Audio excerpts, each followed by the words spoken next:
Hello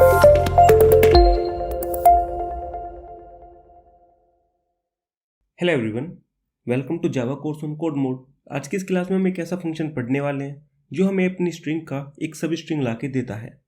अब हमारा सब स्ट्रिंग से मतलब क्या होता है, सबसे पहले वो देखते हैं। हमारी एक सब स्ट्रिंग हमारी स्ट्रिंग का एक छोटा सा पार्ट होती है। जैसे हमारी ये पूरी की पूरी स्ट्रिंग है जिसके अंदर हमारे पास ए से लेके एल तक के कैरेक्टर्स हैं और हमारा EFGH हमारी स्ट्रिंग की एक सब स्ट्रिंग है। अगर मैं यहाँ से AB लेता हूँ तो मेरी एक स्ट्रिंग का छोटा सा पार्ट है, तो ये भी एक सब स्ट्रिंग है। इसी तरह अगर मैं CD ले लेता हूँ तो वो भी मेरा एक स्ट्रिंग का पार्ट है, तो इसलिए वो भी सब स्ट्रिंग है। अगर मैं J लेता हूँ तो वो भी मेरा एक सब स्ट्रिंग है। तो इस तरह से मेरी एक स्ट्रिंग के अंदर बहुत सारी सब स्ट्रिंग हो सकती हैं। अगर मैं यहाँ से B और L तक एक स्ट्रिंग बनाता हूँ तो ये भी मेरी इस स्ट्रिंग की एक सब स्ट्रिंग है। तो आज की इस क्लास में हम यही पढ़ने वाले हैं, हम अपनी एक स्ट्रिंग से अपनी एक सब स्ट्रिंग किस तरह बना सकते हैं। तो एक सब स्ट्रिंग बनाने के लिए हमारे पास एक फंक्शन होता है जिसका नाम है सब स्ट्रिंग। तो सबसे पहले देखते हैं हमारे इस फंक्शन का सिंटैक्स क्या है। सबसे पहले हमें अपनी स्ट्रिंग का नाम देना होता है जिससे हमें अपनी सब स्ट्रिंग निकालनी है।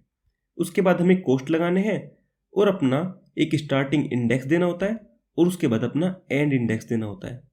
स्टार्टिंग इंडेक्स ये बताता है हमारी सब स्ट्रिंग कौन से इंडेक्स से स्टार्ट होगी और जो हमारा एंडिंग इंडेक्स है वो हमें ये बताता है हमारी जो सब स्ट्रिंग है वो कहाँ पे एंड होगी। जैसे हम यहाँ पे एक एग्जांपल ले सकते हैं। हमारे पास यहाँ पे एक स्ट्रिंग थी जिसके अंदर ए से लेके एल तक के कैरेक्टर्स थे। अब हमने अपनी स्ट्रिंग को इंडेक्स के हिसाब से यहाँ पे लिख लिया है। हमारा जो ए है वो 0 इंडेक्स पे है और जो हमारा एल है वो हमारा 11 इंडेक्स पे है। ये हमारा 12 एम के लिए है। अगर हमारा यहाँ पे एम होता तो उसका इंडेक्स 12 होता। तो अब हम यहाँ पे क्या कर रहे हैं, अपना जो फंक्शन है सब स्ट्रिंग उसको लगा रहे हैं। हमने लिखा है सब स्ट्रिंग और उसके बाद में हमने 4 और 8 लिखा है। 4 हमारे सब स्ट्रिंग का स्टार्टिंग इंडेक्स है और 8 हमारा जो सब स्ट्रिंग है उसका एंडिंग इंडेक्स है। तो अगर हम अपनी स्ट्रिंग के अंदर देखें, हमारे 4 इंडेक्स पे हमारा E है और 8 इंडेक्स पे हमारा I है। तो हमें E से लेके H तक की अपनी पूरी की पूरी सब स्ट्रिंग मिल जाएगी। हमारा जो लास्ट इंडेक्स होगा, जैसे हमारा यहाँ पे 8 लिखा हुआ है, वो हमें अपनी सब स्ट्रिंग के अंदर नहीं मिलेगा। अगर हम यहाँ से देखें, हमारे पास 4 है, 5 है, 6 है और 7 है और 8 हमें बताता है हमारी स्ट्रिंग कब एंड होगी।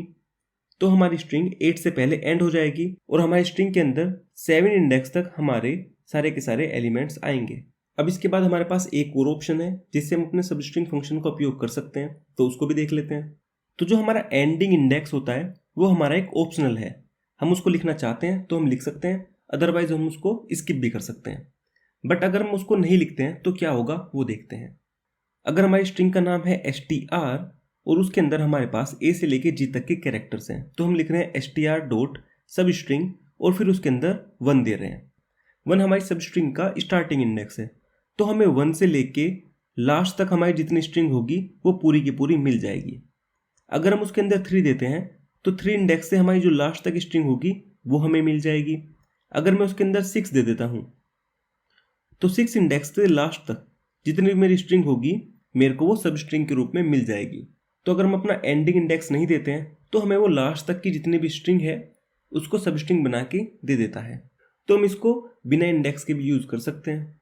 अब इसका एक प्रोग्राम बना रखा है, उस प्रोग्राम को भी देखते हैं कि वो किस तरह से काम करता है। इस प्रोग्राम में हमारे पास सबसे पहले अपनी मेन क्लास है, उसके बाद मेरा मेन फंक्शन है, उसके बाद मैंने एक स्ट्रिंग डिक्लेयर की है जिसका नाम है ए और उसके बाद उसको डिफाइन किया है। ए के अंदर मैंने लिखा है हेलो वर्ल्ड। अब मैं अपने 2 प्रिंट स्टेटमेंट लगा रहा हूँ। सबसे पहले मैंने लिखा है ए डॉट सब स्ट्रिंग 6। तो मैंने कुछ इसके अकॉर्डिंग अपना काम किया है। अब मैंने यहाँ पे अपना एंड इंडेक्स तो नहीं दिया है, तो मेरे को 6 इंडेक्स के बाद जितनी भी स्ट्रिंग है वो सारी की सारी सब स्ट्रिंग के रूप में मिलेगी। तो अगर मैं इसको रन कराता हूँ तो मेरे को वर्ल्ड मिल रहा है, क्योंकि हमारे 6 इंडेक्स पे W है और W के बाद की जितनी भी स्ट्रिंग है वो हमें सब स्ट्रिंग के रूप में मिल जाएगी, तो इसलिए हमारा यहाँ पे वर्ल्ड प्रिंट हो रहा है।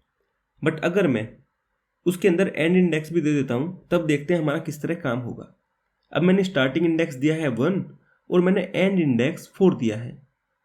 तो अगर मैं यहाँ पे अपने 1 इंडेक्स पे देखूँ तो मेरे पास E है और अगर मैं अपने 4 इंडेक्स पे देखूँ 0 1 2 3 4 इंडेक्स पे मेरा O है। तो O तो मेरे को नहीं मिलेगा क्योंकि जो मेरा एंड इंडेक्स होता है उससे जस्ट पहले वाले इंडेक्स तक मेरे को सब स्ट्रिंग मिलती है। और मेरे को यहाँ पे ई और डबल एल ही मिलेंगे, क्योंकि जो मैं एंड इंडेक्स देता हूँ वो मेरे को नहीं मिलता है। तो इसलिए मेरा कुछ इस तरह से यहाँ पे काम हो रहा है।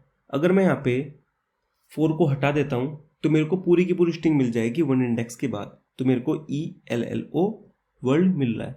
अगर मैं यहाँ पे कुछ इस तरह से दे देता हूँ 8, तो मेरे को कुछ इस तरह से मेरी सब स्ट्रिंग मिल जाएगी। तो इस तरह से हम अपनी सब स्ट्रिंग निकाल सकते हैं। आई होप आपको समझ आया होगा कि ये हमारा किस तरह काम करता है। अब इसके बाद आपके पास एक क्विज है जिसको आपको सोल्व करना है। अगर आप इस वीडियो को यूट्यूब पे देख रहे हैं तो आपको वीडियो को लाइक करना है, चैनल को सब्सक्राइब करना है। अगर आप इस कोर्स को देखना चाहते हो तो इस कोर्स का लिंक आपको डिस्क्रिप्शन के अंदर मिल जाएगा, आप वहां से जाके इस कोर्स को देख सकते हो। तो मिलते हैं अगली क्लास के अंदर, तब तक के लिए thank you and bye bye.